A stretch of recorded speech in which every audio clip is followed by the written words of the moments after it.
ICSMIS akkamitti ragaa akka galchinu dura ilaalaa turre amma kawaadira qonna paaswordiidhaan galeera maaliin carraan as keessa jiru maal hojjechuu dandeenya isa jedhu wajjin ilaallaa seensa qaba yaa keessi isaa sirriitti hojjetamni ganaadha garuu amma fakkeenyaaf paaswordii sistem adminiin nu kenna iddoo biraatii garuu nuti immoo paaswordii keenya sana jijjiirrachuu dandeenya yaa isa durii galcheedha isa haaraa achumaan isa haaraa gashinii sana yeroo rama galchina akkuma iddoo biraa sistema biraa irratti hoggaa hojjennu akkuma godhu change isa jedhu tuqaasnit keessaa baanaa jechuudha maqsiitu kuufama keessaa wanta jiru kuufama viidiyoo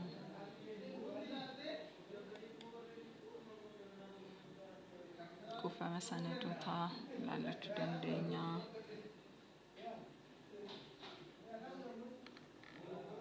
akkasitti isinitti agarsiisa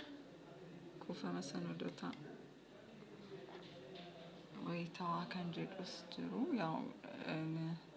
jechoonni afaan oromoodhaan kan hidhamni jiru garuu sistemni isaa baay'ee gaariidha haalli hojiirra oolee nuti amma akka aanaa keenyatti ragaa gashaa jirra isa darbee hooggansa qabeenya namaatiin haaraa akkamitti akka gashinu wajjin ilaallee turre isa galee immoo kana dura sistema irratti maqaa baay'ee hojjettoota waan galcheef isa immoo akkamitti ilaallaa isa jedhu haaraa gashuudhaaf yaa haaraa gashii isa jedhu ragaa hojjetaa galchuudhaaf isa jedhu tuqaasna gabaasa qabeenya namaa kan jedhu irratti hoggaa tuqaasu facaatii hojjettoota mana hojiitiin kan jedhu tuqaasneet kuno hojjettoota ammaatti galchaa turre baay'ina isaanii 140 kawaadira qonnaa gashinii jira yaa akkuma argitan gita hojii faa kan hin qabne ta'anii kan mul'atan jiru garuu maal jira tokkoffaa hojjetaa misooma hundaa hojjettoota gita hin qabne akka waajjiraatti caasaa irratti hoggaan laalu kanaaf yaa maqaa isaanii qofaan galchuu danda'e ragaa muraasa malee ragaa hundi naa qabachuu hin dandeenye ammaaf yaa hojiin booddeetti akka nutti hin baay'anneef jennee maqaa isaanii fi wanta galuu danda'u galchaa wanta immoo galuu hin dandeenye nuti immoo isaa gashuu yaalleerra garuu hojjettoota ammaatti hojjetameef akkasitti ilaallachuu dandeenya kan biraa pdf'dhaan gabaasa keenya wanta garaagaraatiin akkasitti nu dhiyeessuu danda'a asti gabaasa nu hojjedhe sana excelidhaan naa kaayee jedheen tuqaasaa kunoo akkuma argitan asitti download naa godheera asti banii jedheen offline hoggaan ta'u waan sirreeffachuu qabu maaltu hafee isa jedhu sana akkasitti ilaallachuu nan danda'a namoota hoggaa galus rakkoo jiru isaa wajjiniin ilaallachuu dandeenya akkuma argitan waajjira qonnaa aanaa jalduu itti gaafatamaa waajjira jala jiru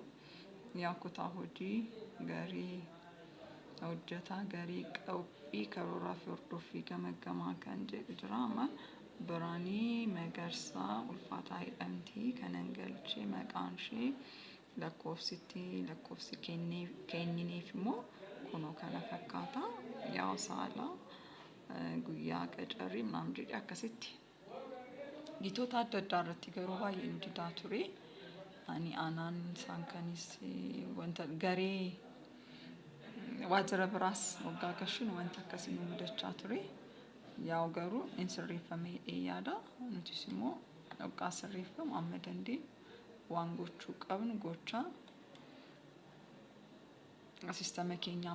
ammayyeessaa jalaan deemna malee yaa akkuma beekamu namni iddoo tokko hin taa'u ammaaf ragaanii nu harka jiru akkuma galuuf kan hojjannee ta'a kan laalli lakkoofsa icciitii jijjiirrachuu akkamitti dandeenyaa isa jedhuu fi akkasuma immoo yaa fedhaatii hojjettootaan ragaa galchinee sana ilaallachuu barbaadu akkasitti ilaallachuu dandeenyaa isa jedhu kan biraas akkasitti nan hojjedha maaliif hojjettoonni qabeenya humna namaa irra jirtan waggaa gashitan rakkoo si mudatu viidiyoo kana ilaaltanii akka gabaasa keessan hojii keessan yeroo hundumaa of dandeessanii hojjettan ogeessa taaqaa odoon barbaadiin akka of dandeessan sin gargaara jedhee yaada. Yaa kun amma waggaan fixumoo saayinaawat namni biraa wanti qabeenyi namaa rakkisa waan ta'eef akka hin galle saayinaawat isa jedhu sana dhuqaasneetu baanaa kunoo siistama gara fuulduraatti deebisneerra jechuudha.